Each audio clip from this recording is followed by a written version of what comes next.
안녕하세요. 대박천국 프리미엄 황서연입니다. 샤프슈터 방문한 파트너와 함께하는 올해 마지막 시간인데요.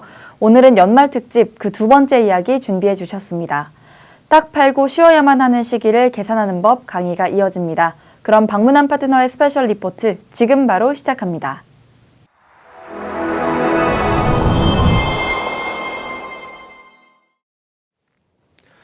시청자 여러분, 한 주간 평안하셨습니까? 지난주에는 중립금리에 대해 설명을 드렸었죠. 이 중립금리는 기업들에게 부담을 주지 않는 한계금리다라는 것을 모두 이해하셨다면 다음 단계로 가보겠습니다. 이 미국의 입장에서 본다면 물가 상승이 나쁘지 않아요. 물가가 오른다는 것은 돈을 빌려준 사람에게 불리하고 빌린 사람에게는 유리하다라고 제가 말씀드렸었죠.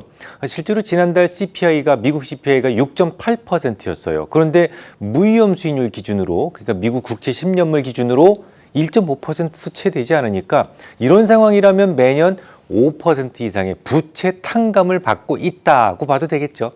자, 이에 대한 이득은 누가 볼까요?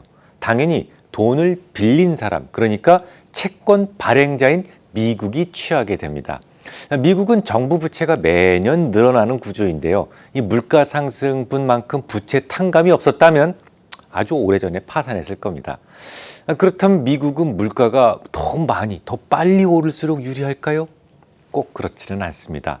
지금은 달러가 가장 안전하고 비용이 적게 들어서 모두 사용하고 있지만 물가가 너무 치솟아 오른다는 것은 달러 사용료가 비싸지는 것과 같죠. 어느 순간에는 소비자의 외면으로 이어질 수 있습니다. 그래서 달러 발행자인 미국과 그 달러를 쓰는 소비자들 사이에 적절한 합의가 필요했어요. 달러 네트워크를 유지하는 데도 상당한 비용이 들어가기 때문에 연간 달러 네트워크 사용료는 대략 2% 내외가 적절하다라는 묵시적 합의하에 아주 오래전부터 연준은 연간 2% 정도를 목표 물가로 설정해 두었죠. 그러니까 우리나라를 포함해서 달러를 사용하는 세계인들이 미국에게 매년 달러 시스템에 대한 사용료로서 2%씩 지불하는 것이 아주 지극히 정상적인 시장이었단 말이죠. 하지만 지난주 존 윌리엄스 뉴욕 연방은행 총재 주장대로 미국은 지난 4반세기 동안 저물가 시대를 살아왔습니다. 미국의 명목 물가가 2% 아래에서 오랜 시간 머물렀다는 얘기는 그동안 적지 않은 손실이 계속 누적되었다라는 것을 의미하죠. 그래서 자넷 옐런의 시대부터는 그동안 받지 못했던 달러 사용료를 한꺼번에 좀 올려받기 위해서 애를 써왔습니다. 그녀가 주장했던 대칭 물가라는 것은 그런 용도로 태어난 전략이었어요. 2% 이하로 오랜 시간 흘렀기 때문에 그에 상응하는 기간 동안 대칭적으로, 이 시메트릭이라고 그러죠. 대칭적으로 2% 이상의 물가를 방치해 두겠다. 이게 핵심이었습니다. 또한 이를 이루기 위해서 동원되었던 툴이 적절한 상황에서 무한대 유동성을 공급할 수 있다. 이른바 MMT였죠. 하지만 MMT라고 해서 무작정 돈을 찍어낼 수 있는 것은 아니었어요. 미래의 조세권을 담보로 한다라는 가정이 붙습니다. 이 말은 재정 승수에 의해 GDP 성장에 담보되는 수준에서만 MMT가 가능하다라는 것을 의미하죠. 지금은 물가가 살짝 오르는 게 걱정스럽지만 사실 연준은 그동안 물가를 올리기 위해서 정말 무진 애를 써왔었다라는 점까지 이해하셨다면 이번엔 금리에 대한 이야기로 가보겠습니다. 양적 완화는 대략 내년 3월 안에 끝마치자 이런 게 중론이죠. 그 다음 걱정거리가 바로 금리인데요.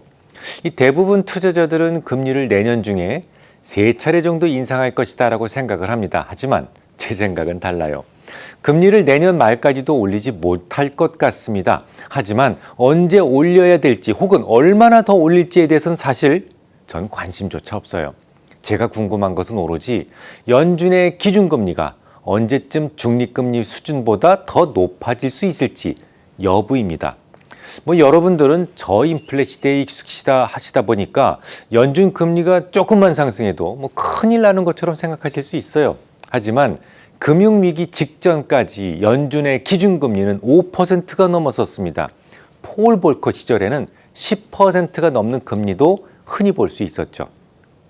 2007년 한 해 동안 5%대의 금리에도 시장은 계속 상승했었어요. 마지막에 좀 떨어졌지만, 그러니까 금리가 단지 높다고 해서 시장이 늘 위험해지는 것은 아닙니다. 아무리 금리가 높다고 해도 중립금리보다만 낮으면 시장은 위험해지지 않아요. 지금 그러니까 중립금리가 중요한 건데 연준에서는 중립금리를 대략 2.5% 정도로 생각하고 있는 것 같습니다. 하지만 제가 생각하는 중립금리는 그보다 훨씬 더 낮아요. 예전에 자넷 옐런의 시대에도 비슷한 일이 있었죠. 당시 연준 의원들이 생각하는 중립금리는 2.5%였어요. 근데 저는 그보다 훨씬 더 낮은 1.75%를 제시했었죠.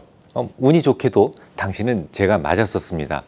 현재 경제 상황을 고려할 때 제가 생각하는 중립금리를 지금부터 추정해 보겠습니다. 우선 버는 돈과 이 쓰는 돈은 반드시 균형이 맞아야 된다라는 부분을 기억해 주시고 따라와 주세요. 마이클 잭슨이 돈을 적게 벌어서 파산한 게 아니죠. 아무리 많은 돈을 벌어도 버는 돈보다 더 많이 쓰면 파산하는 겁니다. 아무리 조금 벌어도 버는 돈보다 덜 쓰면 파산은 없어요. 그러니까 버는 돈과 써야만 하는 비용을 잘 추정할 수만 있다면 그 사이에서 중립금리를 뽑아낼 수 있어요. 함께 해보겠습니다. 자, 우선 버는 돈을 추정하려면 뭘부터 봐야 되죠? 미국의 성장률이 얼마쯤 될까를 알아야 돼요.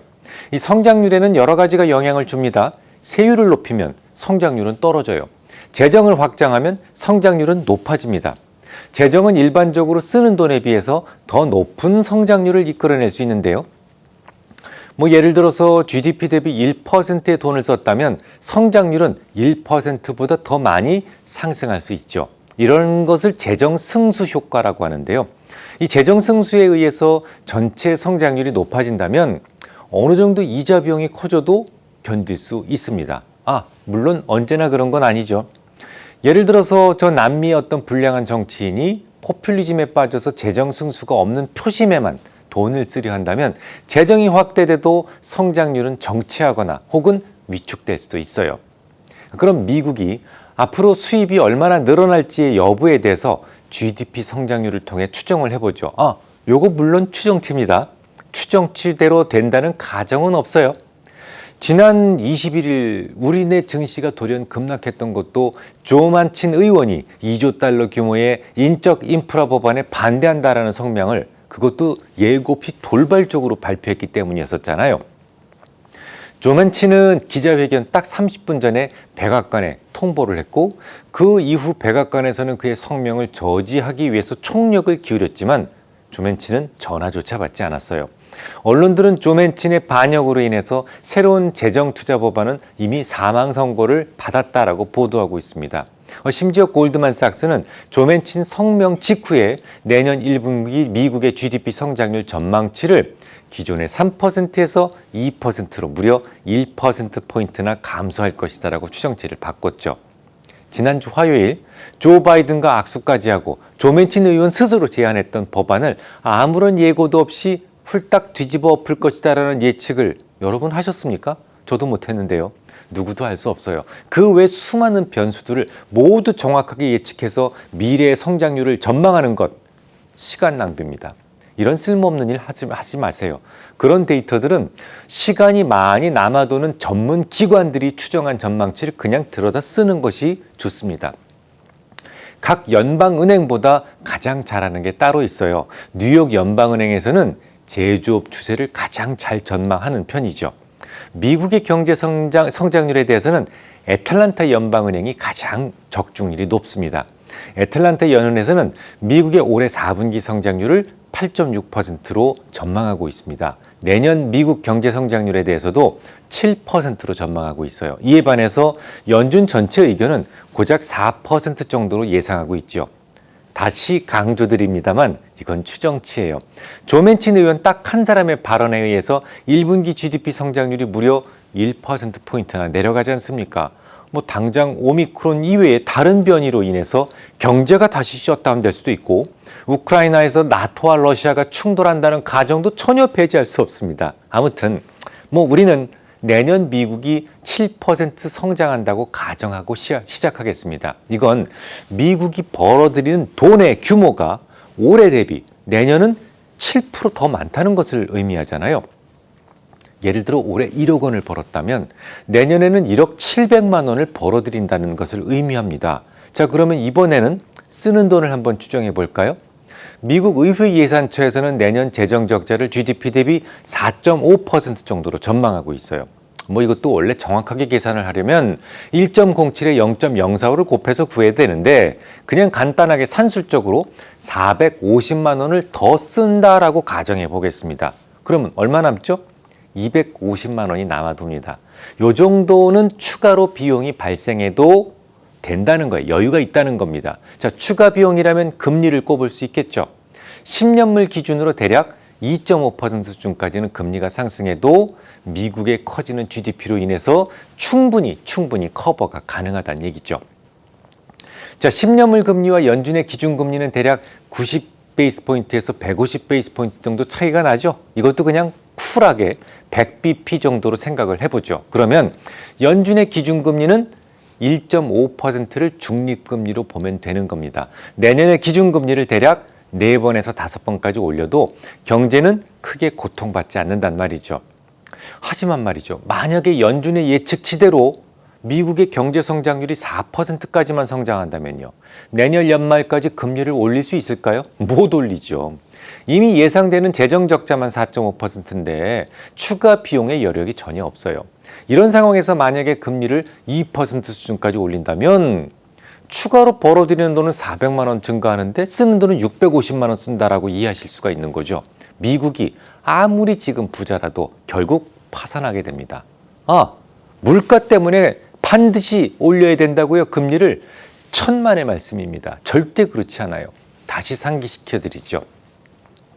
앞서 설명을 드렸듯이 미국은 그동안 달러 체계를 유지하기 위한 기본 비용조차 받지 못하고 있었습니다. 무려 4반세기 동안이나 말이죠. 그래서 이를 한꺼번에 몰아받기 위해서 최근에는 기대 인플레를 끌어올리기 위해서 무진해를 썼습니다. 강력한 증거를 제시하죠. 바이러스 시작 이전에 GDP의 20% 수준이었던 연준 자산은 현재 GDP 39%까지 커져 있습니다. 8조 7천억 달러에 달하죠. 자, 그럼 연준의 국채 매입에서 가장 많은 부분을 차지했던 것이 무엇일까요?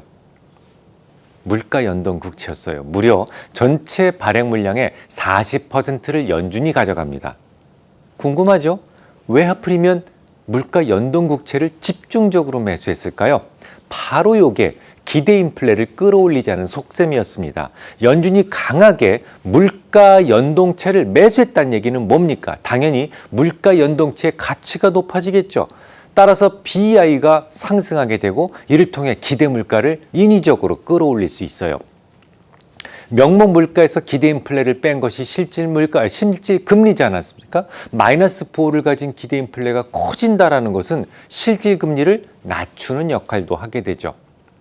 이런 연준의 행동들에 의해서 지난 수년 동안 기대 물가가 오르고 실질 금리는 낮아지면서 이른바 성장주들의 랠리가 끊이지 않았던 겁니다. 자, 그런데 말이죠. 아무리 연준이라도 바이러스가 하는 일을 모두 예상하지는 못했어요. 돌연 동남아시아 시장에서 공급망 충격으로 인한 셧다운이 생겼고 이로 인해 물가가 치솟아 올랐습니다. 그래서 이번 FOMC 회의에서는 제롬 파월이 이례적으로 대차대조표 축소를 의논했었다라고 했던 겁니다. 자, 그동안 물가를 억지로 끌어올리기 위해서 했던 행동이 뭐라고 말씀드렸죠? 물가 연동 국채를 집중적으로 매수했었다라고 말씀을 드렸는데요. 이걸 정반대로 되갚는다면요. 그러니까 물가 연동 국채를 매각한다면 어떻게 되겠습니까? 이 매각이라는 것이 바로 대차대조표를 축소한다는 얘기거든요. 지금까지와는 정반대의 현상이 나타나겠죠. 높아지던 기대 인플레를 찍어 누르고 실질 금리를 올릴 수 있습니다. 실제로 금융위기 직후의 연준 자산을 대략 1,500억에서 2,000억 달러 수준으로 축소했을 때 25베이스 포인트 정도 금리 인상과 동일한 효과를 가져왔어요. 이건 현재 8조 7천억 달러에 달하는 연준 자산을 대략 3분의 1만 줄여도 기준금리를 8번에서 9번 정도 인상시키는 효과와 동일하다라는 것을 의미합니다. 억지로 끌어올렸던 기대 인플레 아니겠습니까? 이걸 인위적으로 또다시 찍어 누를 수 있단 말입니다. 중간 정리를 좀 하자면 시장에서는 내년에 3번 정도 금리를 올릴 것이다 라고 생각하지만 정말 100명 중에 99명, 저는 내년 말까지도 금리 인상은 쉽지 않을 것 같습니다. 하지만 중요하지 않아요. 그 올리는 거 내리는 게 뭐 그렇게 중요하겠습니까? 그보다는 미국 경제 전체에서 벌어들이는 돈과 나가는 돈의 균형을 보셔야 됩니다. 자, 그럼 바로 해보겠습니다. 만약 바이든 정부가 추진하던 인적 인프라 투자 법안이 잘 통과되고 막강한 재정 승수 효과가 발휘되면서 향후 2년 동안, 내년에는 금리 못 올릴 거라고 그랬으니까 2년 동안 대략 12% 정도의 성장률이 가능하다는 전제하에 2023년의 금리 예상치를 전망해 보겠습니다. 지금 드러나 있는 향후 2년 동안의 재정 적자 수준은 대략 7.5% 정도 내외입니다.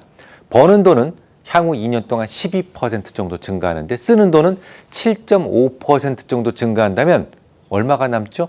4.5% 정도의 추가 비용에 대한 여유치가 생겨요. 자, 이자 비용은 2년 동안 10년물 미국 국채 기준으로 평균 2.25%까지는 올라도 안전하다는 말입니다.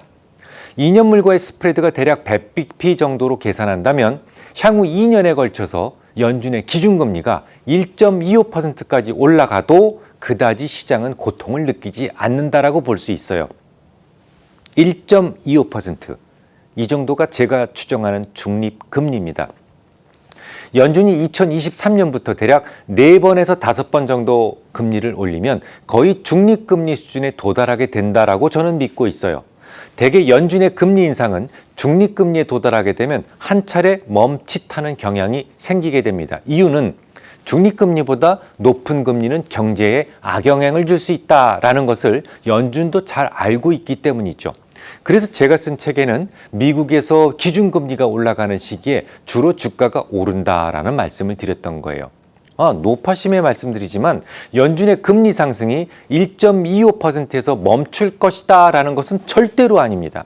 윌리엄 더들리의 주장처럼 3, 4%까지 기준금리가 올라갈 수도 있어요. 그러면 어떤 때 금리가 3, 4%까지 올라갈 수 있을까요? 첫 번째, 중립금리 자체가 상향 조정되는 경우입니다. 만약에 말입니다. 이건 만약입니다만 재정적자가 GDP 대비 연간 3% 이내로 떨어지고 성장률이 매년 8%까지 치솟는다면요. 10년물 기준으로 연간 5%, 연준 기준금리 기준으로는 대략 4%가 중립금리가 되겠죠. 과거에 이보다 더 높은 금리에서도 주가가 오르는 경우는 흔하게 볼 수 있었으니까 그렇게 어려운 경우는 아닐 겁니다. 둘째, 통제가 불가능할 정도로 물가가 치솟는 경우입니다. 중립금리가 2%로 계산되었는데도 불구하고 연준에서는 그보다 더 높게 금리를 올린다는 것은 경제가 위축될 위험을 감수하고라도 달러를 지키고자 하는 마음, 금리를 무리하게 올려서라도 물가를 잡아야 된다는 상황이라는 것을 의미합니다. 정리해 보겠습니다. 미래에 일어날 소소한 일까지 모두 예측할 수는 없어요. 그러니까 주가가 어디까지 오른다고 생각하세요? 이런 질문은 그저 시간 낭비일 뿐입니다. 저는 내년 말이나 되어야 금리가 오를 것으로 생각합니다만, 하지만 그런 생각도 중요하지 않아요. 그보다는 미 경제가 버는 돈과 쓰는 돈의 균형을 지켜볼 생각입니다. 연준의 기준금리가 계산된 중립금리보다 높아진다면 저는 지체하지 않고 그날부터 위험자산에 대한 비중을 줄이고 본격적인 가을 추수를 시작할 생각입니다. 올해도 고생 많으셨습니다. 저는 이민년 새해 뵙겠습니다. 새해 복 많이 받으십시오. 네, 저희가 준비한 강의는 여기까지입니다. 지난 시간 중립금리 설명에 이어서 오늘은 미국의 금리 인상 가능성에 대해 자세히 짚어봤는데요. 방문한 파트너께서는 기준금리가 중립금리보다 높아질 때 그때부터 위험자산 비중을 줄이고 쉬어가라는 조언 주셨습니다. 네, 오늘 이야기를 바탕으로 성공적인 매도 후 휴식기 찾아가시길 바라며 저희는 내년 첫 주 이 시간에 다시 찾아뵙겠습니다. 시청해주신 여러분 고맙습니다.